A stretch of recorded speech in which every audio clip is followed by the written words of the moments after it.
That's what happened to my G2s. They would run as long as you kept feeding them $100 bills every trip. It was always a different component. Finally bought brand new Yamaha 300s.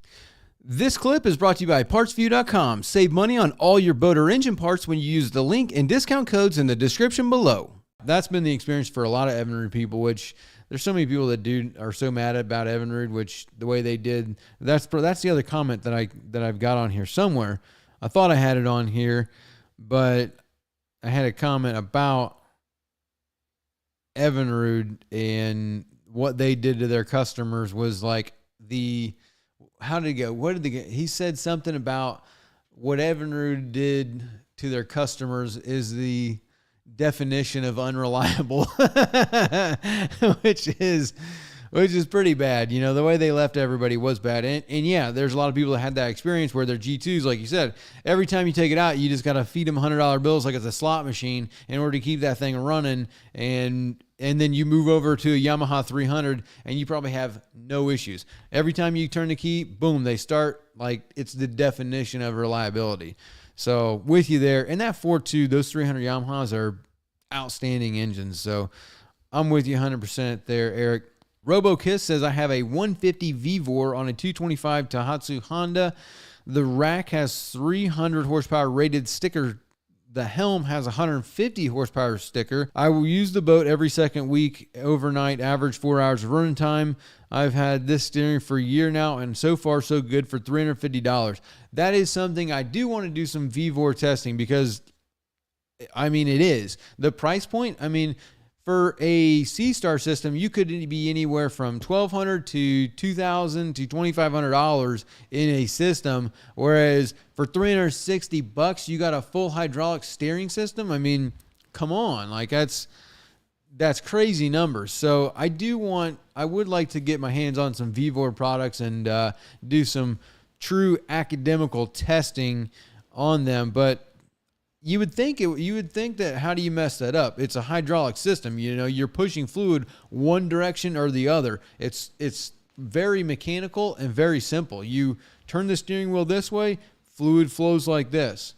When you turn the steering wheel the other way, fluid flows the other direction, and that just moves the cylinder back and forth. So it's a very, very simple system. So I think that they would be very reliable. That's my assumption. And like you're saying, RoboKiss, you've had a great experience.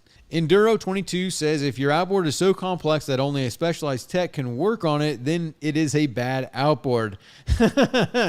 Well, you know, I mean, there's some truth in that too, but honestly, over the past 15 to 20 years, once you get above 150 horsepower, it kind of has to get complex. You can't make a simple 600 horsepower engine. Like, it's just not possible. And not to mention anything that's supercharged or digital. If you want all the digital electronics on the boat, like you want to be able to turn on your gauge and see all the engine data. You want to see oil pressure, oil temp, block pressure, your timing. You want to see the RPM. You want to see your fuel consumption. You want to see your fuel pressure. You want to see all these different things, the TPS, the supercharger temp. Like, you want to see all this different stuff.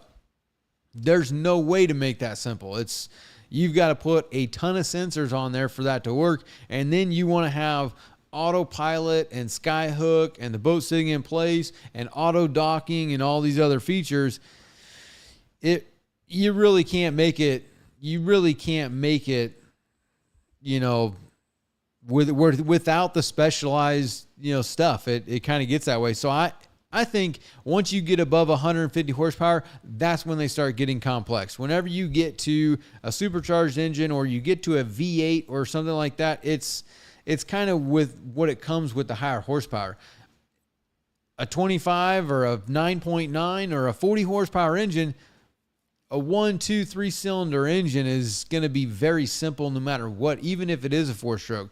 A 4-stroke 40, you're only going to have 3 or 4 sensors on there, and it's going to be very simple. You're going to have something to create voltage, being a stator and a flywheel, then you're going to have a computer that triggers your spark with your ignition coils and a fuel system. So pressurized fuel, most of them are going to be 4-stroke. So you're going to have a simple vapor separator tank, a fuel rail with fuel injectors.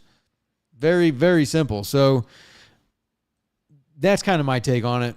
You're not going to have a big engine that's simple. Johnny Dime says, great content as usual. How much would I have to pay to get a marine surveyor for a 25-foot boat in the Northeast? Thanks. Johnny Dime, I got no idea what it's going to cost in the Northeast. I can't help you on that one.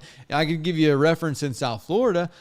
In South Florida, I would say that a 25-foot boat is going to cost you somewhere around, it could be range. So I could go, you could probably find somebody for $500. You could probably find someone for $1,000, depending on how extensive you want your survey to be and what all you want to be surveyed on the boat. I would say you're going to be somewhere in that range down here, probably by the foot. I bet most surveyors are going to be by the foot. They're going to say, is it in the water or is it out of the water? Because if it's in the water, you're going to have less tests. You're not going to be able to do certain tests on the hull. And then out of the water, you're going to either have to pay for a hauling block at a marina. You're going to have to, pay to get it trailered out. Or if the boat's on a trailer, out of the water, it's going to be a lot simpler. And you're going to be able to do more tests based on having access to the hull. So depending on how extensive of a survey you want to get done, then I would say anywhere from,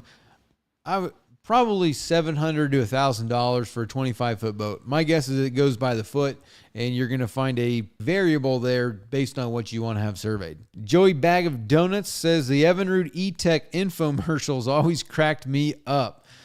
That is another one. I forgot about this comment, but yeah, that was something that honestly I don't really say it very often, but I could tell when Evinrude was going under. I think a lot of people did. I think a lot of people saw the Evinrude going away a year or two before they went away. For me, as soon as they came out, like you're saying, the infomercials, whenever you come out saying that you have a 10-year warranty and you don't have to service the engine for 5 years or 500 hours or whatever it was, I mean, come on.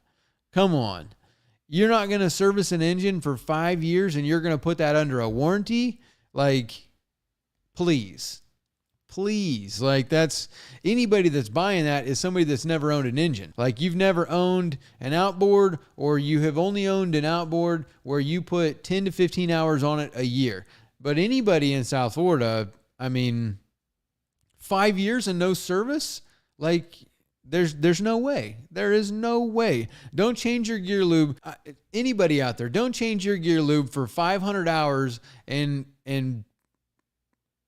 let's see, 80% of them gear cases are probably going to blow up.